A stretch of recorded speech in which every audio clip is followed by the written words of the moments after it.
বিধানসভা ভোটের আগে ফের উত্তপ্ত ভাঙড়। আইএসএফ ও তৃণমূলের সংঘর্ষে আহত উভয় পক্ষের বেশ কয়েকজন, তদন্তে পুলিশ। বিধানসভা নির্বাচনের আগে ফের উত্তেজনা ভাঙড়ের পোলেরহাট ১ নম্বর অঞ্চলের কেশেরাইট এলাকায়। তৃণমূল কংগ্রেসের অভিযোগ, দেওয়াল লেখাকে কেন্দ্র করে আইএসএফ কর্মীরা তৃণমূল কর্মীদের ওপর হামলা চালায়। এই ঘটনায় তৃণমূল কংগ্রেসের এক মহিলা কর্মী সহ মোট ৬ জন আহত হয়েছেন।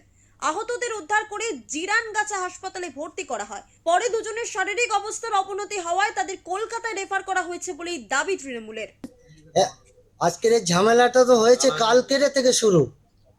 ওইখানে আমাদের যে কেশারাইট গ্রামের ট্রান্সমিটারের সামনে দুখানা দেয়াল আছে, ওই দেয়ালটা টোটালি আমরা টিএমসি যে আর কি প্রার্থী হয় তার নাম লেখানো হয়, ঠিক আছে।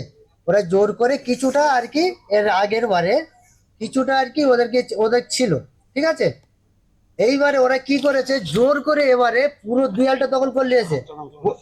বলছে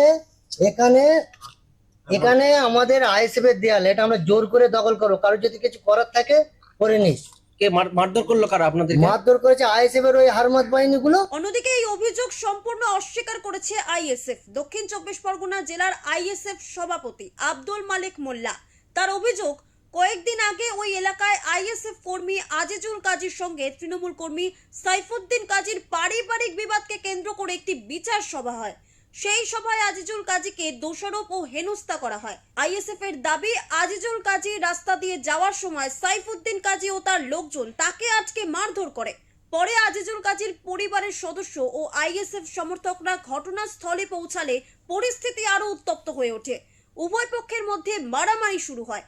ঘটনায় আইএসএফ ও তৃণমূল দুই পক্ষেরই বেশ কয়েকজন আহত হয়েছেন। ঘটেছে সেটা হলো আজিজুল কাজীর বাড়িতে কয়েকদিন আগে তৃণমূলের নেতৃত্বরা বিচার সভা বসায়। সেই বিচার সভায় বিভিন্নভাবে আজিজুল কাজীকে হেনস্থা করা হয় এবং অপমানিত করা হয় এবং তার গায়ের উপরে বিচার চাপিয়ে দেওয়া হয়। সেটা আজিজুল কাজী মেনেও নিয়েছিল নীরবে, কারণ সে দুর্বল।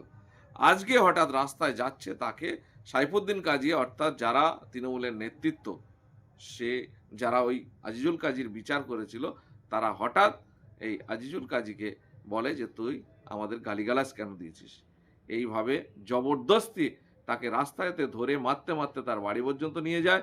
বাড়ি গিয়ে তার স্ত্রী যখন ঠেকাতে আসে, অর্থাৎ আজিজুল কাজীর স্ত্রী ঠেকাতে আসে, তখন তার স্ত্রীর উপরও আক্রমণ করে, মারা হয়। অর্থাৎ আজিজুল কাজী আইএসএফ এর সমর্থক, তাকে মারতে মারতে বাড়ি নিয়ে যাওয়া হয় এবং তার স্ত্রী থাকাতে আসলে তাকেও মারা হয়। খবর পেয়ে ঘটনাস্থলে পৌঁছায় পোলেরহাট থানার পুলিশ। অভিযোগের ভিত্তিতে তদন্ত শুরু হয়। ভাঙড় থেকে বাবলু প্রামাণিকের রিপোর্ট, ওঙ্কার বাংলা।